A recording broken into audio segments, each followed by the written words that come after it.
नमस्कार दोस्तों, मैं अंजलि एक बार फिर आपके बीच हूँ अपनी एक कहानी और लेकर। तो कहानी कुछ इस तरह है कि एक बार जंगल में आग लग जाती है। सारे जानवर इधर उधर भागने लगते हैं। शेर महाराज इमरजेंसी मीटिंग कॉल करते हैं। सारे जानवर उसमें आते हैं। शेर महाराज सवाल उठाते हैं कि जंगल इस समय विपत्ति में है और यदि आग नहीं बुझाई गई तो हम सब नष्ट हो जाएंगे।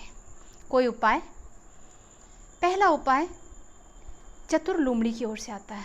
क्यों ना महाराज हम सब यहाँ से भाग चलें, पड़ोस के जंगल में चले जाएं, जंगल भले जल जाएगा, हम तो बच जाएंगे। शेर इसे तुरंत रिजेक्ट कर देते हैं।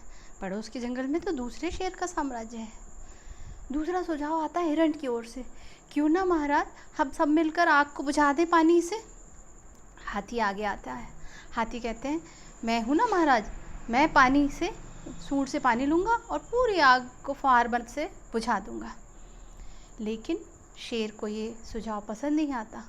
वो कहते हैं देखो आग से हम भले बच जाएं लेकिन फिर हम प्यासे मर जाएंगे। इतनी गर्मी में कोई जल स्रोत बचे नहीं है सिवाय एक उस तालाब के जो जंगल के बीचों बीच है, और वो भी अगर हम आग बुझाने में खर्च कर देंगे तो हम प्यासे मर जाएंगे। अब क्या किया जाए?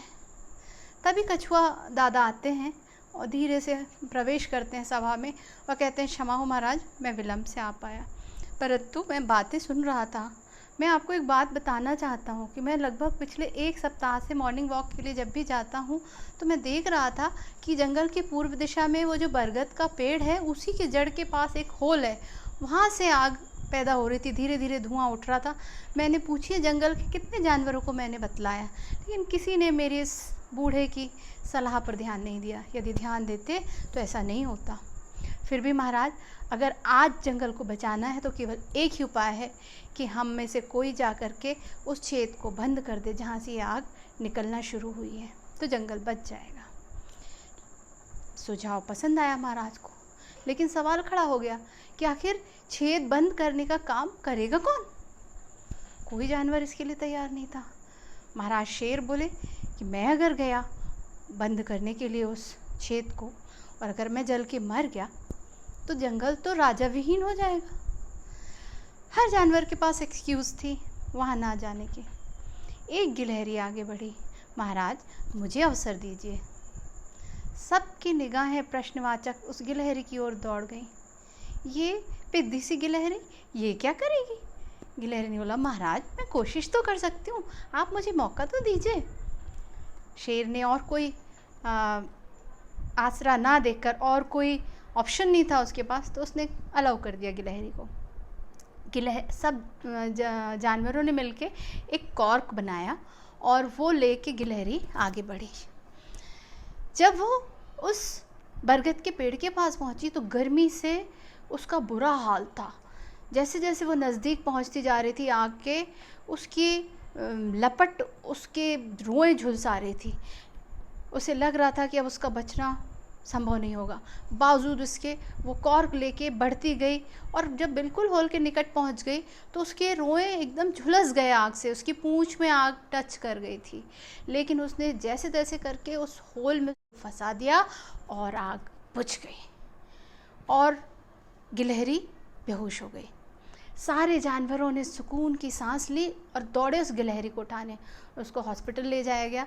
वहाँ लगभग 15-20 दिन के ट्रीटमेंट से वो ठीक हो गई और फिर उसको पूरे जंगल में बहादुरी का प्रतीक माना जाने लगा। एक प्रेरणा बन गई वो दूसरे जानवरों के लिए। और एक दिन जंगल ने उसके लिए एक सम्मान समारोह आयोजित किया गिलहरी के लिए। उसमें बहुत सारे पत्रकार भी आए थे। एक पत्रकार ने पूछा गिलहरी से कि मैडम आपने इतना बड़ा काम कर कैसे लिया? आपकी कदकाठी देख के तो लगता नहीं कि आप ये कर सकती हैं। तब गिलहरी ने जवाब दिया, काम करने के लिए कदकाठी की नहीं भाई, हौसले की आवश्यकता होती है। मुझ में हौसला था। मेरा मानना है कि मरना तो एक दिन सबको है, फिर मौत से भय कैसा? मैंने सिर्फ इतना सोचा कि यदि मेरी कोशिश करने से मेरे वो होल बंद हो जाता है और पूरे जंगल की रक्षा हो जाती है तो इससे बड़ा और कोई काम मेरे जीवन में नहीं हो सकता। जी हाँ दोस्तों, यही जज्बा है परोपकार का, जो बहुत सारे लोगों को समाज में लोकहित के कार्य के लिए प्रेरित करता है। और वास्तव में आज हम सब का अस्तित्व उन्हीं के बूते है। आइए हम सैल्यूट करें उन लोगों को जिन्होंने अपने हित के आगे समाज हित को, राष्ट्र हित को रखा और हम सब सलामत हैं। जिंदगी को जी कुछ इस तरह कि लोग जीना चाहें तेरी तरह। जिंदगी को जी कुछ इस तरह कि लोग जीना चाहें तेरी तरह। अगर कहानी पसंद आई हो तो इसे लाइक और शेयर करें, क्योंकि अच्छी बातें दूर दूर तक फैलनी चाहिए और बुरी बातें वहीं ख़त्म होनी चाहिए जहाँ से वे शुरू होती हैं। Thank you.